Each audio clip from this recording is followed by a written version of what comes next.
نحمده ونصلي على رسوله الكريم اما بعد فاعوذ بالله من الشيطان الرجيم بسم الله الرحمن الرحيم رب اشرح لي صدري ويسر لي امري واحلل عقدة من لساني يفقهوا قولي۔ جنابت کے احکام۔ وجوب غسل کی حالت کو حالت جنابت کہتے ہیں۔ وجوب غسل یعنی جب غسل واجب ہو جاتا ہے تو اس حالت کو جنابت کہتے ہیں۔ جنابت کا لفظ جم سے، جم پہلو کو کہتے ہیں، بچنا۔ مندرجہ ذیل 4 حالتوں میں مسلمان مرد اور عورت پر غسل کرنا فرض ہو جاتا ہے۔ نمبر 1، جوش کے ساتھ منی خارج ہونے کے بعد، اس میں احتلام بھی داخل ہے، یعنی کوئی ایسا خواب آئے یا ویسے۔ نمبر 2، صحبت کے بعد یعنی سیکشول انٹرکورس کے بعد۔ نمبر 3، حیض کے بعد۔ نمبر 4، نفاس کے بعد یعنی بچے کی پیدائش کے بعد۔ اس میں یاد رکھیے کہ بہت سے لوگ پوچھتے ہیں کہ اگر خواتین انٹرنل چیک اپ کرواتی ہیں تو کیا اس سے غسل واجب ہوتا؟ تو کوئی غسل واجب نہیں ہوتا جب تک کہ ان 4 چیزوں میں سے کوئی چیز نہ ہو۔ اس میں یاد رکھیے کہ بہت سے لوگ پوچھتے ہیں کہ اگر خواتین انٹرنل چیک اپ کرواتی ہیں تو کیا اس سے غسل واجب ہوتا؟ تو کوئی غسل واجب نہیں ہوتا جب تک کہ ان 4 چیزوں میں سے کوئی چیز نہ ہو۔ صرف منی خارج ہونے سے بات نہیں، بلکہ جوش کے ساتھ منی خارج ہونے کے بعد غسل واجب ہوتا ہے۔ صحبت اور غسل جنابت۔ صحابہ کرام رضی اللہ عنہم کے درمیان غسل جنابت کا ایک مسئلہ زیر بحث آیا۔ ایک گروہ کہتا تھا کہ غسل صرف دخول پہ فرض ہو جاتا ہے، انزال شرط نہیں، یعنی واٹر ڈسچارج جو ہے وہ ضروری نہیں۔ دوسرا گروہ بیان کرتا تھا کہ وجوب غسل کے لیے دخول کے ساتھ انزال بھی شرط ہے۔ یہ طویل مباحثہ کسی فیصلہ کن صورت پر منتج نہ ہوا۔ آخر قرار پایا کہ ام المومنین حضرت عائشہ رضی اللہ عنہا سے دریافت کیا جائے۔ حضرت عائشہ نے کہا کہ رسول اللہ صلی اللہ علیہ وسلم نے فرمایا، اذا جلس بین شعبها الاربع ومس الختان الختان فقد وجب الغسل۔ جب مرد عورت کی 4 شاخوں کے درمیان بیٹھ جائے اور اس کا محل ختنہ عورت کے محل ختنہ کے ساتھ مس کرے تو غسل واجب ہو جاتا ہے۔ تو مسئلہ یہ ثابت ہوا کہ صرف دخول پر ہی مرد اور عورت جنبی ہو جاتے ہیں اور ان پہ غسل واجب ہو جاتا ہے، انزال یعنی منی کا نکلنا شرط نہیں۔ رسول اللہ صلی اللہ علیہ وسلم نے فرمایا، جب تم عورت کی 4 شاخوں کے درمیان بیٹھ کر صحبت کرو تو تم پر غسل واجب ہو گیا، اگرچہ منی نہ نکلے۔ عورت کو بھی احتلام ہوتا ہے۔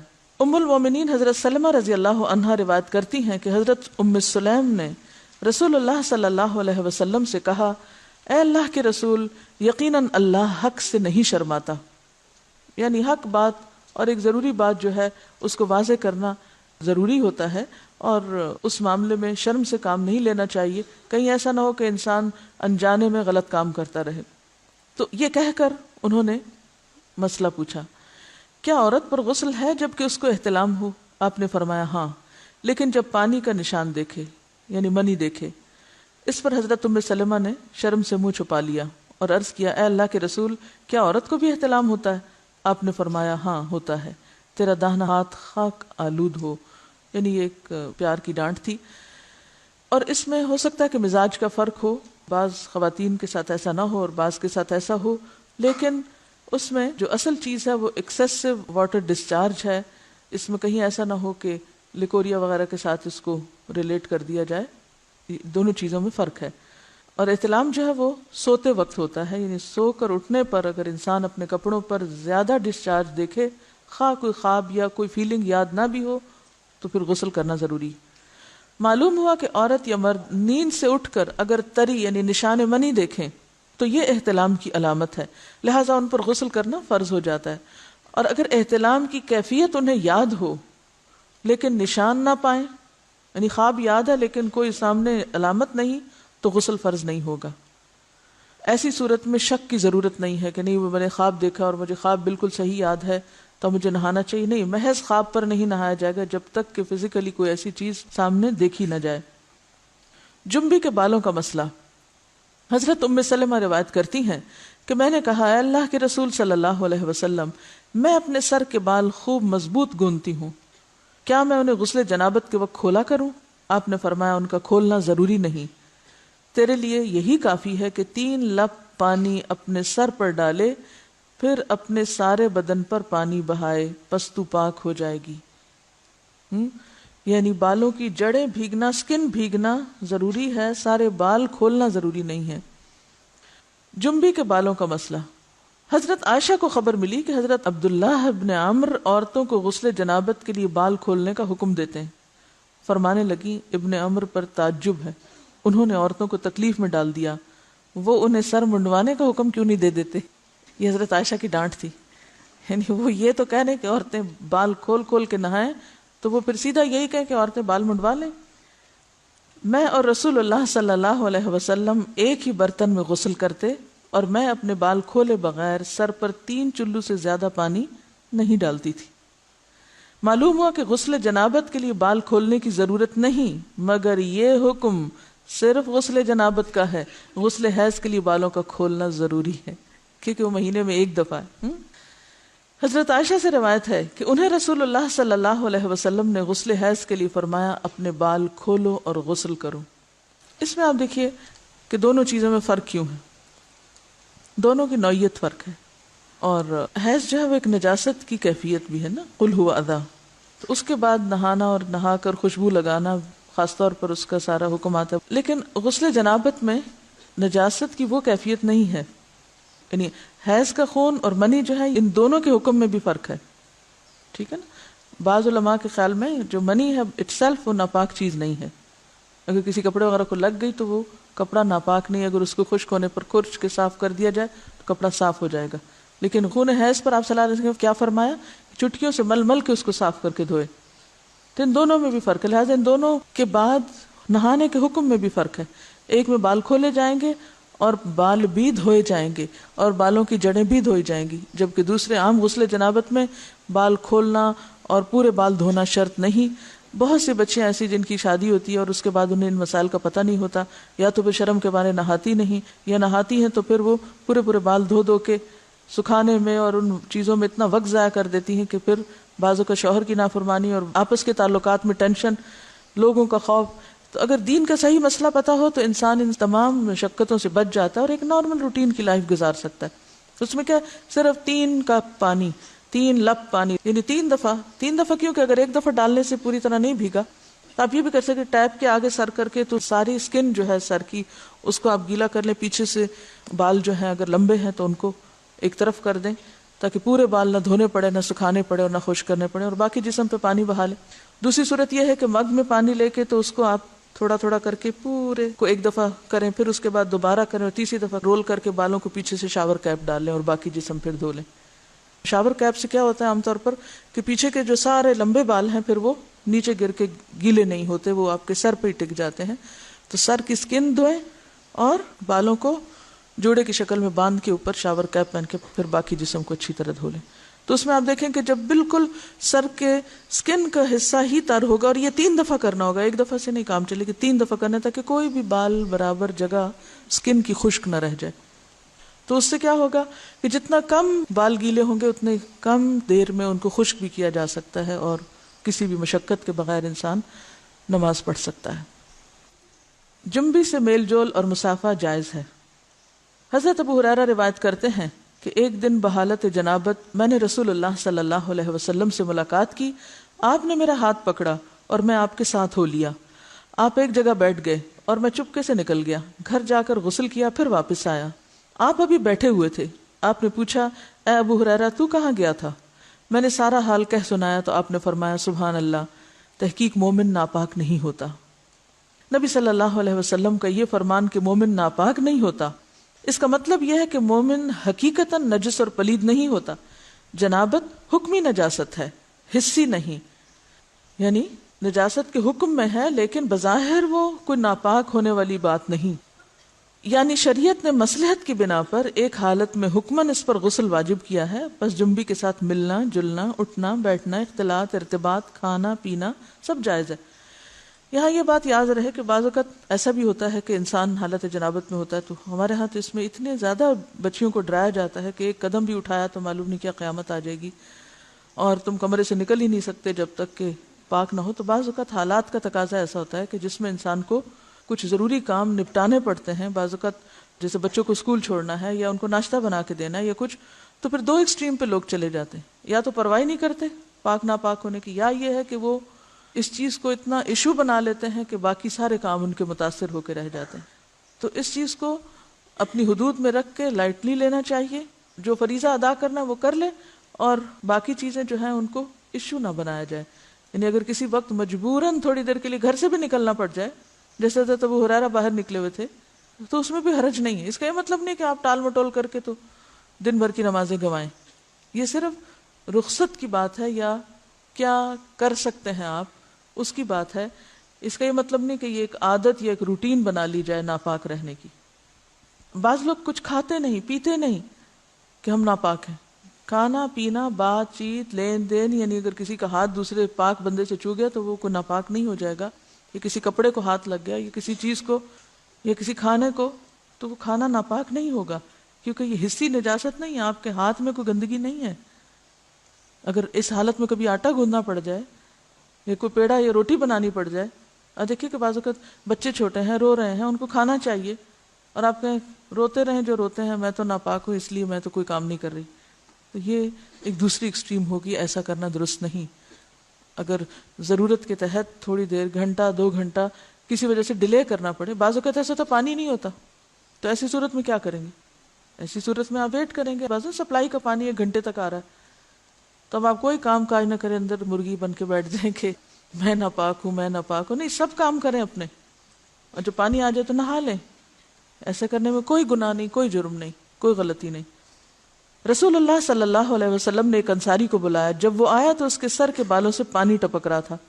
آپ نے پوچھا شاید تم جلدی میں نہائے ہو؟ اس نے کہا ہاں اے اللہ کے رسول. آپ نے فرمایا حالت جنابت میں اگر کسی سے فوری ملنا ہو اور نہانے میں دیر لگے تو وضو کرنا ہی کافی. حضرت عمر نے آپ سے پوچھا میں رات کو جنبی ہوتا ہوں تو کیا کروں؟ آپ نے فرمایا کہ تم اپنے ذکر کو دھو ڈالو اور وضو کرو اور سو جاؤ. رسول اللہ صلی اللہ علیہ وسلم جب حالت جنابت میں کھانا یا سونا چاہتے تو نماز کے وضو کی طرح وضو کر لیتے. نبی صلی اللہ علیہ وسلم نے فرمایا جو کوئی اپنی بیوی سے صحبت کرے اور پھر دوبارہ کرنا چاہے تو اسے چاہیے کہ دونوں کے درمیان وضو کرے. آپ نے غور کیا ہوگا کہ طہارت کے مسائل بہت تفصیل کے ساتھ اور اپنے اندر بہت ڈیٹیلز رکھتے ہیں، اور بہت سے موضوعات ایسے ہیں کہ جو انسان کی ظاہری زندگی نہیں بلکہ اس کی نجی اور ذاتی زندگی سے متعلق بھی ہیں. لیکن اس طرح پبلکلی ان کو پڑھانا اور ان کو سکھانا یہ بھی ایک ضرورت ہے، کیونکہ آپ صلی اللہ علیہ وسلم نے انصار کی خواتین کی تعریف کی کہ انصار کی خواتین کتنی اچھی ہیں جنہیں حیا دین کا علم حاصل کرنے سے نہیں روکتا. تو سوال یہ پیدا ہوتا ہے کہ آخر اتنی تفصیلات کیوں؟ اور بعض لوگ اس کو ناپسندیدہ قرار دیتے ہیں. تو ایسا کرنا ناسمجھی کی علامت ہے. ہم دیکھتے ہیں کہ انسان اگر اللہ کے بتائے ہوئے طریقے کے مطابق زندگی بسر کرتا ہے تو اس میں خیر ہی خیر ہے، اور وہ صرف خیر اس کی اپنی ذات تک نہیں رہتی، بعض اوقات دوسروں کی بھلائی کا ذریعہ بھی بن جاتی. یہاں کسی نے ایک واقعہ لکھ کر بھیجا ہے کہ کسی ویسٹرن کنٹری میں کوئی مسلمان بچہ پڑھتا تھا، تو وہ اپنے کپڑوں کو دھونے کے لیے کسی انگریز عورت کو دیتا تھا، یعنی لانڈری کسی کے ذریعے کرواتا تھا. تو ایک دن اس عورت نے طالب علم سے کہا کیا آپ میرے کام سے مطمئن نہیں؟ آپ کے خیال میں کیا میں کپڑے اچھی طرح نہیں دھوتی؟ طالب علم نے اس کی بات سن کر کہا کیوں نہیں، مجھے یقین ہے کہ آپ اچھی طرح کام کرتی ہیں. یہ سن کر وہ بولی پھر آپ خود ہی اپنے کپڑے کیوں دھو کر مجھے دیتے ہیں، یعنی کپڑوں کے داغ وغیرہ کیوں دھو کر مجھے دیتے ہیں؟ طالب علم نے انکار میں سر ہلایا کہ میں بھلا کپڑے دھو کر کیوں دوں گا. عورت نے کہا کہ پھر کیا وجہ ہے کہ مجھے دوسروں کے کپڑوں پر جا بجا گندگی کے دھبے نظر آتے ہیں لیکن آپ کے کپڑوں پر کوئی ایسا دھبا نہیں ہوتا. اس کے پوچھنے میں واضح حیرت تھی. نوجوان مسکرایا اور بولا اب بات سمجھ میں آتی ہے، اب میں آپ کو بات سمجھا دیتا ہوں، یعنی اب میری سمجھ میں بات آئی ہے کہ آپ کا اشارہ کس طرف ہے. میں مسلمان ہوں، میرا دین مجھے پاک صاف رہنے کا حکم دیتا ہے. میری شلوار یا پینٹ وغیرہ پر پیشاب کا چھینٹا بھی لگ جائے تو میں نماز نہیں پڑھ سکتا، لہٰذا اگر کوئی ایسی چیز ہو تو مجھے اسے خود دھونا پڑتا ہے اور اسے دھو کر پاک کرتا ہوں، لہٰذا جب میں کپڑے اتارتا ہوں تو یہ کپڑے پاک اور صاف ہوتے ہیں، یعنی داغ دھبوں سے محفوظ ہوتے ہیں. تو اس نے حیرت سے پوچھا کہ تمہارا دین اتنی چھوٹی چھوٹی باتوں کی بھی تعلیم دیتا ہے؟ نوجوان نے کہا ہاں، ہمارے رسول صلی اللہ علیہ وسلم نے ہمیں یہ حکم دیا ہے کہ ہم جب بیت الخلاء میں جائیں تو دعا پڑھیں، جب باہر آئیں تو دعا پڑھیں، کپڑے پہنوں تو دعا پڑھوں، کھانا کھا کر فارغ ہو کر گھر سے نکلتے وقت، سوتے جاگتے وقت، زندگی کے ہر کام یا ہر موقع پر ہمارے رسول نے ہمیں دعائیں سکھائی ہیں. اور اس کے ساتھ ہی یہ کہ ان تمام باتوں کے ادب آداب بھی سکھائے ہیں. تو اس انگریز عورت کو وہ باتیں بہت دلکش اور حیران کن محسوس ہوئیں، اور کچھ دن تک وہ اس طالب علم کی عادات کا مزید جائزہ لیتی رہی، اور بالآخر اسلام اس کے دل میں گھر کر گیا اور وہ مسلمان ہو گئی.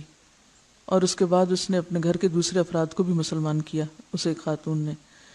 تو بات یہ کہ بات تو چھوٹی سی ہے لیکن ایک بہت بڑا فرق ڈال دیتی ہے. لیکن افسوس یہ کہ آج مسلمان ہی یہ آداب اور اخلاق بھول گئے، کیونکہ بہت سے مواقع پر ایسا بھی ہوا ہے ہمارے ساتھ کہ جب ہم نے الہدیٰ میں پرانے کپڑے مختلف، جیسے سیلاب آ گیا یا زلزلہ آ گیا یا کچھ، تو اس موقع پر نئے پرانے سب مٹیریلز جب اکٹھے کیے گئے تو بلیو می بعض اوقات کپڑوں پر خون کے دھبے، گندے داغ اور نجاست وغیرہ بھی لگی ہوئی پائی گئی، جسے دیکھ کر بے انتہا افسوس ہوا کہ ایک مسلمان لڑکی جو بالغ ہو چکی، اس کو اس کی ماں نے یہ ادب نہیں سکھایا، یہ طریقہ نہیں سکھایا کہ لباس کو صاف کیسے رکھتے ہیں. بھلے آپ کو کپڑا کسی سے بھی دھلوانا ہو، یا آپ کو دوبارہ نہیں پہننا، یا آپ کسی غریب کو دے رہے ہیں، مسلمان کا تو لباس اتارتے وقت بھی طریقہ یہ ہوتا ہے کہ جب وہ اتارے تو ایسے ہی اتارے کہ جیسے وہ نجاست سے صاف ہے. تو بعض اوقات ہم غفلت میں ایسی حرکتیں کرتے رہتے ہیں، اور اس کا غلط امپریشن نہ صرف یہ کہ اپنے گھر والوں پر، اپنے قریبی لوگوں پر، بلکہ دوسرے ادیان والوں تک بھی اس کا دائرہ بعض اوقات پھیل جاتا ہے. تو ان معاملات میں جو بظاہر لوگوں کی نگاہوں سے چھپے ہوئے ہیں، ہمیں اپنی باطنی زندگی میں، نجی زندگی میں، داخلی زندگی میں، پرائیویٹ لائف میں بھی اللہ کے تقوی کا ثبوت دینا ہے اور ان تمام چیزوں کا خیال رکھنا ہے. حائضہ سے صحبت کرنے کی ممانعت. حیض کی حالت میں عورت سے مجامت کرنا سخت گناہ ہے. اللہ تعالیٰ نے قرآن مجید میں فرمایا فَاعْتَزِلُوا النِّسَاءَ فِي الْمَحِيضِ، یعنی واضح قرآن کا حکم ہے. بس ایام حیض میں عورتوں سے کنارہ کشی کرو، یعنی کنارہ کشی سے مراد لین دین اور بالکل تعلق ختم کرنا نہیں، مراد یہاں پر سیکشل انٹرکورس ہے، یعنی صحبت نہ کرو. اگر کوئی اس گناہ کا مرتکب ہو جائے تو اس کی بابت نبی صلی اللہ علیہ وسلم نے فرمایا جو شخص بحالت حیض اپنی عورت سے صحبت کرے تو اسے چاہیے کہ نصف دینار صدقہ کرے. دینار 4.5 ماشے سونے کا ہوتا ہے، تو نصف دینار 2.25 ماشے سونا ہوا. 2.25 ماشے سونے کی قیمت صدقہ کرے، یعنی کسی مستحق کو دے اور آئندہ کے لیے توبہ کرے. مزی کے خارج ہونے سے غسل واجب نہیں ہوتا. سیدنا علی رضی اللہ عنہ بہت طاقتور جوان تھے، آپ کو اکثر مزی آتی. آپ کو مسئلہ معلوم نہ تھا کہ مزی کے خارج ہونے پر غسل واجب ہوتا ہے یا نہیں. چونکہ رسول اللہ صلی اللہ علیہ وسلم کے داماد تھے، اس لیے بالمشافہ دریافت کرتے حجاب آیا، یعنی آپ کو شرم محسوس ہوئی. تو اپنے دوست مقداد سے کہا کہ وہ مسئلہ دریافت کریں. حضرت مقداد نے نبی صلی اللہ علیہ وسلم سے پوچھا. آپ نے فرمایا مزی کے خارج ہونے پر غسل واجب نہیں ہوتا، صرف وضو کرنا چاہیے. نبی صلی اللہ علیہ وسلم نے فرمایا اگر مزی خارج ہو تو آلہ تناسل کو دھو لو اور وضو کر لو. نیز فرمایا اور کپڑے پر جہاں مزی لگی ہو ایک چلو پانی لے کر چھڑک لینا کافی ہے. اب اس میں یہ جو مختلف ٹرمز استعمال ہو رہی ہیں، ان میں فرق کیا ہے، یعنی مزی اور منی کا فرق کیا ہے. مزی اس چپکتے ہوئے لیسدار پانی کو کہتے ہیں جو شہوت کے وقت ذکر کے سرے پر نمودار ہوتا ہے، یعنی کہ جو اچھل کر نہیں نکلتا بلکہ ویسے ہی ویٹنس ہوتی ہے. اور منی عضو مخصوص سے لذت اور جوش کے ساتھ ٹپک کر خارج ہونے والا سفید مادہ ہوتا ہے جس سے انسان پیدا ہوتا ہے. اس کے خروج سے آدمی پر غسل فرض ہو جاتا ہے. ودی وہ گاڑھا سفید پانی جو پیشاب سے قبل یا بعد خارج ہوتا ہے، اس کے نکلنے پر غسل کرنا ضروری نہیں. یا اسی طرح لکوریا بھی اس میں آ جاتا ہے. جن عورتوں کو سفید رطوبت یعنی لکوریا کی شکایت ہوتی ہے اس سے بھی غسل لازم نہیں ہوتا، حسب معمول نمازیں ادا کرنی چاہیے. لکوریا کا جو سیکریشن ہے اگر وہ کپڑے پر لگ جائے تو اسی طرح چلو بھر پانی سے اس کو صاف کر لینا چاہیے. حائضہ کو چھونا اور اس کے ساتھ کھانا جائز ہے. حضرت انس رضی اللہ عنہ روایت کرتے ہیں کہ جب عورت حیض سے ہوتی تو یہودی اس کے ساتھ کھاتے پیتے نہیں تھے، تو رسول اللہ صلی اللہ علیہ وسلم نے فرمایا حائضہ سے ہر کام کرو سوائے جماع کے، یعنی حائضہ سے کھانا پینا، اٹھنا بیٹھنا، ملنا جلنا، اسے چھونا، بوس و کنار وغیرہ سب جائز ہے سوائے مجامت کے. حضرت عائشہ روایت کرتی ہیں کہ رسول اللہ صلی اللہ علیہ وسلم مجھے حالت حیض میں ازار باندھنے کا حکم دیتے، سو میں ازار باندھتی. آپ مجھے گلے لگاتے اور میں حیض والی ہوتی. حضرت عائشہ سے روایت ہے کہ نبی صلی اللہ علیہ وسلم نے مسجد میں اپنی اعتکاف گاہ سے مجھے بوریا پکڑانے کا حکم دیا، رگ بوریا کیا ہوتا ہے؟ رگ، یعنی کوئی کپڑے کا پیس یا جائے نماز جیسے ہوتی. میں نے کہا میں حائضہ ہوں. آپ نے فرمایا تیرا حیض تیرے ہاتھ میں نہیں ہے. اور اس حدیث سے لا علمی کی بنا پر آج تک لوگ تسبیح کو ہاتھ نہیں لگانا، جائے نماز کو ہاتھ نہیں لگانا، جائے نماز پہ بیٹھنا نہیں، اور اگر حالت حیض میں کوئی کپڑے پہنے تو دوبارہ نہیں پہن کے نماز ان میں پڑھنی، یا یہ کہ بستر کی چادریں وغیرہ دھونا ہے، یا اور بہت سے تردد کیے جاتے ہیں. تو یہ سب خود ساختہ باتیں ہیں، ان کی کچھ حقیقت نہیں.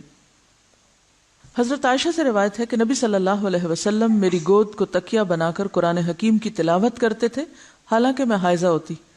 اب یہاں بھی آپ دیکھیے بہت سی خواتین پوچھتی ہیں کہ کیا ہم اس حالت میں قرآن کی مجلس میں شریک ہو سکتے ہیں یا نہیں، وہاں بیٹھ سکتے ہیں یا نہیں.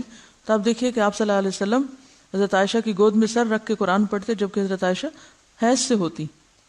حائضہ کے قرآن پڑھنے کی کراہت. اب حائضہ خود کیا کرے؟ کیا قرآن پڑھ سکتی ہے یا نہیں؟ ذکر کر سکتی ہے یا نہیں؟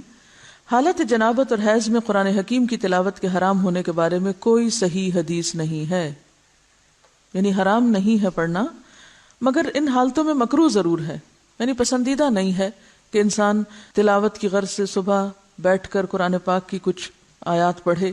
ہاں اگر کوئی تعلیم حاصل کرنے کے لیے، سیکھنے کے لیے کچھ پڑھ رہا ہے تو اس کی رخصت ہے. مہاجر بن قنفس سے مروی ہے کہ رسول اللہ صلی اللہ علیہ وسلم کو بحالت پیشاب کسی نے سلام کیا تو آپ نے جواب نہ دیا. فراغت کے بعد آپ نے وضو کیا اور فرمایا میں نے مناسب نہ سمجھا کہ طہارت کے بغیر سلام کا جواب دوں. اس کا یہ مطلب نہیں کہ طہارت کے بغیر کہ جب اگر کسی نے وضو نہیں کیا ہو تو وہ سلام کا جواب نہ دے، یا اگر آپ بے وضو ہیں کوئی آپ کو سلام کرے تو آپ جواب نہ دے کہ میرا وضو نہیں ہے. اس سے مراد یہ کہ عین اس حالت میں کہ جب انسان ٹوائلٹ میں بیٹھا ہوا ہو اور اس کے جسم سے کچھ نکل رہا ہو اور کوئی سلام کرے اور وہ ساتھ ہی سلام کا جواب دینا شروع کر دے تو اس حالت میں دینا جائز ہے. اب حیض کی بھی کنڈیشن ایسی ہوتی ہے نا کہ مسلسل بعض اوقات کچھ سیکریشن ہوتی رہتی ہے، تو ایسی صورت میں اگر انسان عبادت کی غرض سے تلاوت کر رہا ہے تو یہ درست نہیں. ہاں تعلیم کی غرض سے اس کی اجازت موجود ہے کیونکہ حرام بہرحال نہیں ہے. جب حدث اصغر کی حالت میں سلام کا جواب دینا مکروہ ہوا تو جنبی کا قرآن کی تلاوت کرنا بالاولی یعنی زیادہ مکروہ ہوا. البتہ باقی اذکار کی بابت امام نووی فرماتے ہیں جنبی کے لیے تسبیح اور تحمید، تکبیر اور دیگر دعائیں اور اذکار بالاجماع جائز ہیں، یعنی صبح شام کی دعائیں ہیں یا گھر سے نکلنے کی یا داخل ہونے کی یا جتنے بھی ذکر اذکار کی قسمیں ہیں یہ ساری کی ساری بالاجماع جائز ہیں کہ انسان اٹھتے بیٹھتے چلتے پھرتے یہ سب پڑھ سکتا ہے، خواہ حالت جنابت میں ہو یا پھر حیض میں. اس کی دلیل حضرت عائشہ کی حدیث ہے. آپ فرماتی ہیں میں ایام حج میں حائضہ ہو گئی تو رسول اللہ صلی اللہ علیہ وسلم نے فرمایا بیت اللہ کے طواف کے علاوہ باقی ہر وہ کام کرو جو حاجی کرتا ہے. تو اس کا کیا مطلب تھا؟ یعنی حالت حیض میں ہر وہ کام کرو جو حاجی کر رہے ہیں سوائے طواف کے، اور نماز تو ویسے ہی انڈرسٹوڈ تھی کہ اس حالت میں نہیں پڑھنا. تو اس سے کیا پتہ چلتا ہے حاجی باقی کیا کام کرتے ہیں؟ ذکر کرتے ہیں، ذکر اذکار دعائیں مانگتے ہیں. اور بہت سی خواتین حج پہ جاتے ہوئے کیا ہم ٹیبلٹس لے لیں، کیا ہم، تو یہ فطرت کے نظام میں مداخلت ہے. جب رخصت ہے سب دعائیں وغیرہ آپ پڑھ سکتے، صرف طواف نہیں کر سکتے تو پاک ہو کے کر لیں، لیکن کوئی بھی ان نیچرل طریقہ اختیار نہ کریں کہ جس سے آپ کا جسم بوجھل ہو جائے، آپ سست ہو جائیں اور آپ دعائیں مانگنے کے بھی قابل نہ ہوں. کیونکہ بہت سی خواتین ایسی ہوتی ہیں کہ جب ان کے سسٹم میں کوئی بھی گڑبڑ ہوتی ہے تو پھر وہ مینٹلی، ایموشنلی، فزیکلی ہر لحاظ سے تھک جاتی ہیں. تو بجائے اس کے کہ آپ سارا حج کا عرصہ ایک کربناک کیفیت میں گزاریں جس میں آپ کی کسی عبادت میں کوئی خشوع نہ ہو، تو بہتر ہے کہ جو چیز اللہ نے لکھ دی ہے وہ اپنے وقت پر ہو، اس دوران صرف طواف سے اجتناب کیا جائے اور باقی سب کام ذکر اذکار جو بھی رمی کرنا ہے، وقوف عرفات ہے، سب کچھ اپنے طریقے کے مطابق کیا چلا جاتا رہے. پہلے سعی کا علاقہ جو تھا سعی کی اجازت تھی، لیکن اب سعی بھی مسجد میں آ گئی، مسعی بھی مسجد میں آ گئی، تو جہاں سے مسجد شروع ہوئی وہاں سے داخلہ بند ہو گیا. الا عابری سبیل، کہ کوئی آپ کو گزرنے کی ضرورت پیش آئی یا اندر کوئی بیٹھا ہوا اس کو بلانا ہے تو وہ گزر کے دے کے واپس آ جائے، بیٹھے نہیں، گزرنے کی اجازت ہوتی ہے مسجد. حضرت ام عطیہ رضی اللہ عنہا فرماتی ہیں کہ رسول اللہ صلی اللہ علیہ وسلم نے حیض والی عورتوں کو بھی عید کے روز عیدگاہ جانے کا حکم دیا تاکہ وہ لوگوں کی تکبیروں کے ساتھ تکبیریں کہیں. تو تکبیر میں بھی کیا ہے؟ اللہ کا ذکر ہے، اور ان کی دعا کے ساتھ دعا کریں لیکن نماز نہ پڑھیں. تو جو چیز بصراحت ممنوع ہے وہ کیا ہے؟ نماز اور طواف. باقی کچھ بھی ممنوع نہیں، یعنی عبادات میں سے۔ حضرت عائشہ فرماتی ہیں کہ رسول اللہ صلی اللہ علیہ وسلم ہر حال میں اللہ کا ذکر کرتے تھے۔ ان احادیث سے ثابت ہوا کہ حائضہ اور جنبی ذکر اذکار کر سکتے ہیں، ٹھیک ہے۔ استحاضہ کا مسئلہ، استحاضہ وہ خون ہوتا ہے جو ایام حیض کے بعد خاکی یا زرد رنگ کا جاری ہوتا ہے۔ یہ ایک مرض ہے۔ جب عورت اپنے حیض کی عادت کے دن پورے کرے پھر اسے غسل کر کے نماز شروع کر دینی چاہیے۔ تو اس میں اصل حکم یا اصل بات کیا ہے؟ عادت۔ جتنے دن کسی کی عادت ہے اس عادت کے مطابق انسان نماز چھوڑے، یعنی اتنے دن کے لیے، اور بعد میں نہا کر نماز شروع کر دے، خواہ کوئی ڈسچارج ہو بھی تو، کیونکہ وہ خون حیض کا نہیں بلکہ استحاضہ کا ہے جو اس مخصوص مدت کے بعد آتا ہے۔ حضرت عائشہ سے روایت ہے کہ فاطمہ بنت ابی حبیش رضی اللہ عنہا رسول اللہ صلی اللہ علیہ وسلم کی خدمت میں حاضر ہوئیں اور عرض کیا، اے اللہ کے رسول، مجھے خون استحاضہ آتا ہے اور میں بوجہ خون استحاضہ پاک نہیں ہوتی، کیا میں نماز چھوڑ دوں؟ آپ نے فرمایا، نہیں، خون استحاضہ ایک اندرونی رگ سے بہتا ہے اور یہ خون حیض نہیں، بس جب تجھے حیض کا خون آئے تو نماز چھوڑ دے، اور جس وقت خون حیض بند ہو جائے اور استحاضہ شروع ہو تو اپنے استحاضہ کے خون کو دھو لو اور نماز پڑھو۔ تو حاصل کلام یہ ہے کہ مستحاضہ پاک عورت کی طرح ہے، ایام حیض کے بعد غسل کر کے نماز شروع کر دے۔ ہاں، یہ بہت ضروری ہے کہ ہر نماز کے لیے نیا وضو کرتی رہے۔ رسول اللہ صلی اللہ علیہ وسلم نے حضرت فاطمہ سے یہ بھی فرمایا، ہر نماز کے لیے وضو کر لیا کرو، یعنی ہر نماز کے لیے نہانے کی ضرورت نہیں، صرف وضو کافی ہے۔ خواہ پہلے سے وضو ہو بھی، چونکہ ڈسچارج ہوتا رہتا ہے اس لیے وضو باقی نہیں رہتا، دوبارہ وضو کر لیا جائے۔ خون حیض بلوغت کی علامت ہے۔ اگر یہ عادت کے مطابق آئے تو یہ صحت کی علامت ہے۔ اس کے برعکس استحاضہ بیماری کی علامت ہے۔ چونکہ یہ خون حیض سے پہلے بھی آتا ہے اور حیض کی مدت گزر جانے کے بعد رکتا نہیں، اس لیے بعض خواتین اسے بھی حیض سمجھ کر نماز چھوڑے رکھتی ہیں، لہٰذا اس مسئلے کو سمجھنا ضروری ہے۔ خون حیض گاڑھا، سیاہ اور کسی قدر بدبودار ہوتا ہے۔ جب اس کی مدت ختم ہوتی ہے تو خاکی یا زرد رنگ کی رطوبت خارج ہوتی ہے، مگر وہ حیض نہیں ہوتی، جبکہ خون استحاضہ پتلا اور زرد رنگ کا ہوتا ہے۔ یہ الگ بات ہے کہ عادت کے دنوں میں کبھی فلو زیادہ ہوتا ہے اور کبھی کم ہوتا ہے، لیکن اپنے مقرر وقت پر انقطاع بھی ہو جاتا ہے۔ انقطاع الدم یعنی سب ختم ہو جاتا ہے اور وائٹ ڈسچارج شروع ہو جاتا ہے۔ تو پاکی کب ہوتی ہے؟ جب خون حیض کے ختم ہونے کے بعد وائٹ ڈسچارج شروع ہو۔ اگر خاتون حیض اور استحاضہ کا فرق پہچانتی ہے تو اس کے مطابق عمل کرے گی، یعنی حیض کے آنے پر نماز چھوڑے گی اور حیض کے بعد استحاضہ کے دوران ہر نماز کے لیے الگ وضو کر کے نماز ادا کرے گی۔ اگر اسے دونوں خونوں کی پہچان نہیں، البتہ حیض اسے عادت کے مطابق آتا ہے، تو وہ عادت کے دنوں میں نماز ترک کرے گی اور ان کے بعد جو خون آئے گا اسے استحاضہ سمجھے گی۔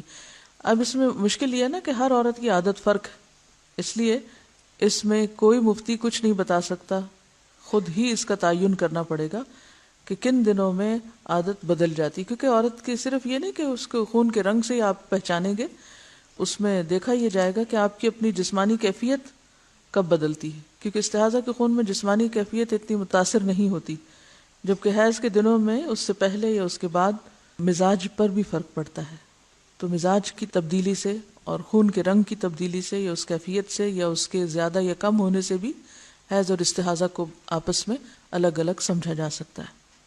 اگر اسے دونوں خونوں کی پہچان نہیں اور حیض بھی عادت کے مطابق نہیں آتا، اب ایک اور مسئلہ تیسرا، نہ حیض کی پہچان ہے اور نہ ہی عادت کا پتہ چلتا ہے، یعنی دن کے مقرر ہونے کی سمجھ ہی نہیں آتی، تو وہ اپنی قریبی رشتہ دار خاتون جو مزاج اور عمر میں اس جیسی ہو، مثلا بہن وغیرہ، اس کی عادت کے مطابق عمل کرے گی حتیٰ کہ اسے پہچان ہو جائے اور اس کی اپنی عادت بن جائے، پھر قیاس کرنا پڑے گا۔ حائضہ کو نماز اور روزے کی ممانت۔ رسول اللہ صلی اللہ علیہ وسلم نے فرمایا، جب عورت حیض سے ہوتی ہے تو نماز پڑھتی ہے نہ روزہ رکھتی ہے، یعنی نہ نماز پڑھتی ہے نہ روزہ رکھتی ہے۔ ایک عورت معاذہ نے حضرت عائشہ سے دریافت کیا، کیا وجہ ہے کہ حائضہ عورت روزے کی قضا تو دیتی ہے، نماز کی نہیں دیتی؟ حضرت عائشہ نے فرمایا، رسول اللہ صلی اللہ علیہ وسلم کے زمانہ میں ہمیں حیض آیا کرتا تھا تو ہمیں روزے کی قضا کا حکم تو دیا جاتا مگر نماز کی قضا کا حکم نہیں دیا جاتا تھا۔ یہ ہے صرف وجہ۔ نفاس کا حکم، بچے کی پیدائش کے بعد جو خون آتا ہے اسے نفاس کہتے ہیں۔ حضرت ام سلمہ فرماتی ہیں کہ نفاس والی عورتیں رسول اللہ صلی اللہ علیہ وسلم کے زمانے میں 40 دن بیٹھا کرتی تھیں، یعنی نماز نہیں پڑھتی تھی۔ اکثر صحابہ اور تابعین کے نزدیک نفاس کے خون کی زیادہ سے زیادہ مدت 40 دن ہے۔ اگر 40 روز کے بعد بھی خون جاری رہے تو اکثر اہل علم کے نزدیک وہ خون استحاضہ ہے جس میں عورت ہر نماز کے لیے وضو کرتی ہے۔ نفاس کی کم از کم مدت کی کوئی حد نہیں۔